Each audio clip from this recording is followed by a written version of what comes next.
What's up, you guys? I am double filming today because let's hope that I'm right and this makeup look is very cute.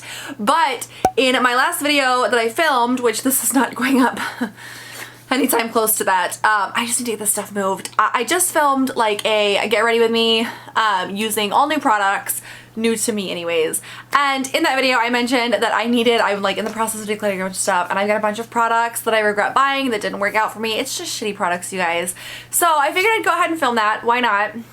Get it out of the way, and hopefully I can clear this stuff and get it out of my makeup room. So today we're going to talk about shitty products that did not work for me that I regret buying. Some of these I did not purchase myself, and some of these were in like subscription boxes, which technically I did purchase, so I'd like to think it still counts. It might just be like a little bit of a stretch. I don't know. So before we jump into this, I do want to say these are my own personal experiences with these products. If you've tried these products and they work for you and you love them, I'm super stoked for you. There are products that I like that most people don't like as well. These are just my own personal experiences with these. So please don't take it offensively. It's just makeup. We can disagree, and that's okay. And we're gonna jump into this because I've got a few products here. Several. Some are makeup, some are skincare, some are body care, and some are hair care. I'm gonna start off with, God, what was like, so many of these just did not work. I'm gonna start off with this one. This is the Ulta Beauty Effortless Effect Medium Coverage Hydrating Foundation. I got this like for free. It was like a freebie that Ulta did. I think it was in my email. I got like a free code for this free foundation. The reviews on this were terrible, and normally though, that doesn't bother me. Like, let's go ahead and try it out, right? Like, I was placing an order anyways, might as well grab this, try it out, test it, see for myself. You guys, I have never in my life been so offended by a foundation. I mean, you guys know me, right? Like, I will use products that I don't necessarily like or even love, like products that I don't really like that much, just because I like to give everything a fair shot, and you know, you can make everything work, right? This video is a testament to the fact that you cannot. So my friend actually tried this before I did, and I was doing something and she was trying it out, and she kept making comments about how bad it was, and I was like, yeah, it's got terrible reviews, but I haven't used it yet. So a couple days later I used it, and I don't know, like, this was so bad. Like, it clung to dry patches I didn't know that I had, and then wouldn't blend. Like, it would literally, like, it would just like I'd put a little bit on my beauty blender, right, and I'd start blending it out, and it would like make this like formation that like resembled a dry patch, and then just cling there. Like, you couldn't blend it out. So I was left with like foundation chicken pox. And it was just the weirdest thing, and I ended up having to like take it off and put on a different foundation, and I've never had to do that. Like, I've never had a foundation that bad where I couldn't even apply it. I couldn't apply it. It was, no, don't just, This is probably, in my personal opinion, the worst foundation I've ever tried. And I tried it a couple of other times just in case, and the same thing happened every single time. And a lot of the reviews on the Ulta website have mentioned that it's a pain in the ass to blend, and I can't. It's so bad, you guys. Let's talk about an honorable mention for worst product ever. This is the dpHue Color Boosting Gloss Plus. This is the deep conditioning treatment in dark brown and black. I got this at TJ Maxx for $7.99. I love the dpHue brand. They make some great products, and I have this type of product, like a shine gloss, in my Madison Reed brand because that's what I used to dye my hair. And so I figured I like this brand, I'll go ahead and give this one a shot. Now the difference, so it's a deep conditioning treatment designed to enhance and illuminate color treated or natural hair, providing a freshly colored result in as little as 3 minutes. So you're supposed to use like gloves when you apply this, right? And it is like the shade of hair dye almost, and that should have been a warning to me, but like literally this did nothing. So you leave it in for 3 to 20 minutes and rinse thoroughly. Longer processing time will give more intense results, especially with darker colors. So I left this in, I want to say, for like 15 minutes. I only used it once, and I didn't even use like that much of it, but it never like sunk into my hair, and it wouldn't rinse out. It was literally the same as like me taking a bucket of paint and like dumping it over my head and then like trying to like rinse it out and then getting out of the shower.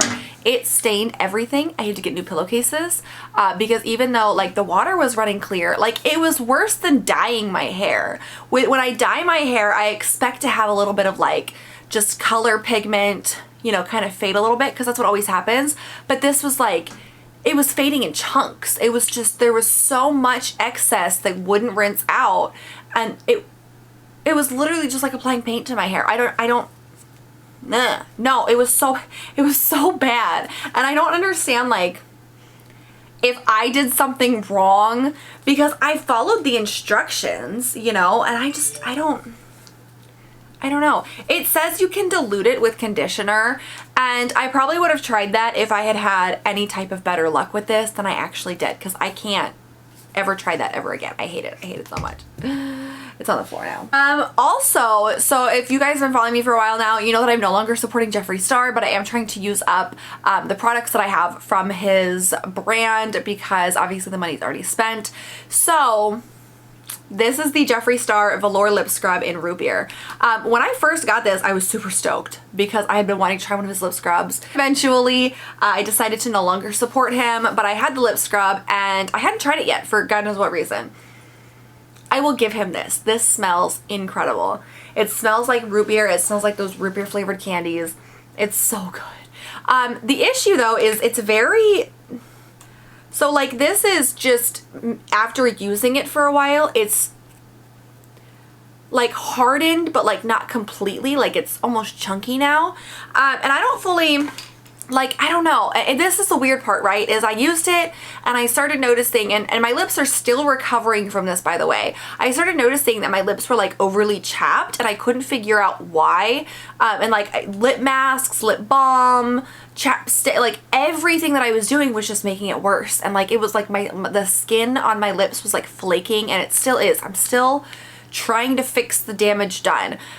But like, and so I was putting this on one day and I was doing my regular like lip scrub routine, and I realized that it wasn't moisturizing it at all, and it was almost like little pebbles was like the texture of it, and it was just tearing my lips up. And so I stopped using it, and almost immediately my lips no longer hurt, because the entire time I was using this my lips would get so dry and so flaky. It was like physically painful.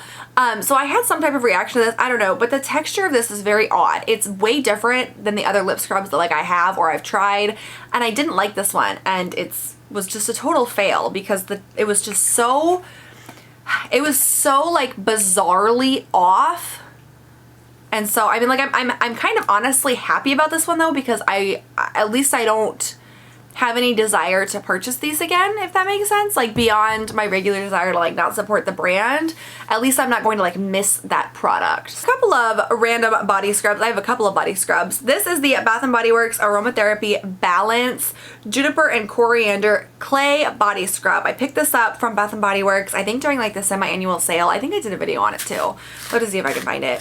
This is so gross. Okay. So first of all, it looks like paint. It smells phenomenal, okay? But this is like the weirdest body scrub I've ever used. And I get it's a clay body scrub, and this one could be all me. Like maybe I just don't fully understand what a clay body scrub is supposed to do, but it's like liquidy. It's like liquid paper, right? And there's no grit to it, and it almost feels like a really watered down clay mask. But it does nothing like body scrub wise. So I used maybe a third of the tub, and then I was like, this is completely pointless because it's doing nothing for my skin, and it's just so liquidy and like mess making, and I just couldn't do it anymore. So this was a fail for me. And like I said, this one could have just been me. Maybe I just don't fully understand how clay body scrubs are supposed to work, but it didn't work for me. And also this is the Body Prescriptions Girl Power Self-Care Rose and Aloe Exfoliating Body Scrub. I picked this up at TJ Maxx. It was $6. My favorite body scrubs come from TJ Maxx, you guys. My favorite ones. And this one was so cute. I loved it. I loved the packaging. I thought it was adorable. Oh, it smells so good. So good. The texture of this is like a body polish almost, but like I don't even know like how to describe it. It's just so, it's not a scrub. I would understand more if this was called a body polish, but even then it just does nothing. It has no, like there are little granules, but it's like, it's relaxing, you know? It's almost like rubbing textured massage oil on yourself. Like it didn't do anything for me, and for something that calls itself an exfoliating body scrub, it definitely did not exfoliate. It didn't really do much, and it was really disappointing because like I said, I love this. The scent of it, oh my god, it's so good. It's so, like, you can definitely smell the rose, and it's got like this really like luxe soapy scent almost, and that sounds really weird, but like it smells so good, and I was so pumped for this, but it was disappointing. It didn't do what it was supposed to do. Like, not even close, right? Because I know that I have high expectations for body scrubs, and I'm very peculiar about my body scrubs, but that, like, it just felt weird even calling it like a body scrub. It was like, I don't know. It felt weird calling it a body polish. It was more like a lotion, but like it did have some texture to it. It was just, I don't know. That was the one that I didn't get. And so that was actually the product that prompted this whole thing, because I was like, what is this? Why is this a thing? Okay, a couple of hair care products. These are both from R & Co. And you guys, I love R & Co. R & Co is one of my favorite hair care brands. They are so good. But this is the Skyline Dry Shampoo Powder. I don't like dry shampoo powders, and I've tried them for so long, and I can't find any that I like. And this one I've literally used down to about right here, and I finally had enough. And it's nothing wrong with the product itself. This is just my own personal preference. I don't like dry shampoo powders. I think they're messy. I will say this one's kind of cool because it's got like a pump, you know? I don't love the way it smells. I don't like the powders. So for me, this is just kind of like a stupid purchase, and I won't be purchasing any more hair powders, because any type of hair powders, dry shampoo powders, volumizing powders, texturizing powders, I've never enjoyed them. So no more powders for Shandy. This one, if you like dry shampoo powders, you probably like it because like it is good. I just can't stand the powders. And then this one makes me really sad. This is the R & Co. Vicious Stronghold Flexible Hairspray. First of all, love this packaging. It's so just edgy. I love it. And I love everything about this. It works really great. It's so good. It really does hold my hair, but it still keeps it flexible. It holds all day. Like, this is such a good hairspray. My issue is the scent, and the scent is so overpowering to me that I can't, I've used up, if I had to guess, maybe to like right here, I used it for like a couple of weeks. I used it for like a month, I think, and it's making me like nauseated. Like, I can't, ugh. But this literally smells like, have you been to PetSmart and seen the ferrets? Because it smells to me like the ferret cages. And I love ferrets. Like, I'm okay with that smell to an extent, but this is like a chemically ferret cage dirt. And I don't know if this is just like a bad bottle of this. I don't know, but the scent of this, I can't get over it. I can't. I regret this so much, and I regret regretting it, but I can't. Ugh. I can't stand the smell. It's disgusting. Okay, here are a couple more. The Blinc Black Lash Primer in Jet Black Volume. This was from a BoxyCharm. Here's the thing. I don't like lash primers, and there's nothing wrong with this one. Honestly, this one I was really super impressed with because it almost looked like you could probably wear this as mascara and pull it off. I don't personally use lash primers, and so for me, like, meh. I'm not gonna buy it. I regret spending my money on that, even if it was unintentional. You know, that's what I'm trying to keep in mind here. And then I have a couple of like cream eyeshadow sticks. I've got a couple from the Balm. These are the Batter Up long wearing eyeshadow sticks. Here's the thing, and this is why I regret these, because the products themselves are really good. But this is the shade Slugger. Then you've got this, which is the shade Night Game. So pretty. And then this one is the Jouer Cream Eyeshadow Crayon in Avant Garde. Oh, so pretty. And this is, here's the thing. I like all three of these. They're all three great. They're beautiful shades. And this is definitely coming down to personal preference. But for me personally, I feel like I used to use these a lot more than I do now. I don't do as many like deep, dark, smoky eyes as I used to. But even then, like, I just don't have a huge need for like super duper dark cream eyeshadows. If I'm gonna use like a cream eyeshadow as like a base or something like that, I'm gonna use a lighter shade or a really vibrant shade, but like these like super like purple, dark blue, like almost like so dark it's almost black. I just don't have a need for it in this format. And I need to keep that in mind because I used to buy these a whole lot and I've decluttered every single one that I've had. These three are like the last three left of really super duper dark shades and they're gonna go, and I need to stop buying them because I always regret it because they just aren't shades that I use a whole lot for this. And I could use them as like eyeliners and stuff, I know, but they're so big and that makes them difficult to work with, and it doesn't bring me any joy. I just need to remember that. I don't like those, so stop spending my money on it. And then the last product, this is a weird one. So this is the AYR Skincare Pure Moisture Nourishing Face Cream. I feel like I got this recently. I don't know where though. I want to say it was a subscription box. So I've been using this in the mornings. Honestly, I feel like it's a little too thick for the morning time, but it's just one of those little pumps. You just pump up the product. Here's the thing though, and I don't know if this is just like, this could just be me being overly concerned. I don't know if this is like an actual health risk or what have you. It freaks me out though. It freaks me out to the point where I was like, no, I can't use this anymore. This like silver around it, do you know what I'm talking about? Is like flaking off. It's getting like in the product, like around the rim. Like, can you guys see that? And so like every time I push it down, more of those little flakes get in there, and like I don't know if that's damaging or what. Like, it freaks me out though, and so I don't know, like that just seems like a huge packaging fail to me. I love the concept of like the push down moisturizers, and I've had some that have worked really well. I just like this particular packaging is flaking off and it freaks me the out, and I can't use that. So I probably wouldn't purchase this again because that packaging is atrocious.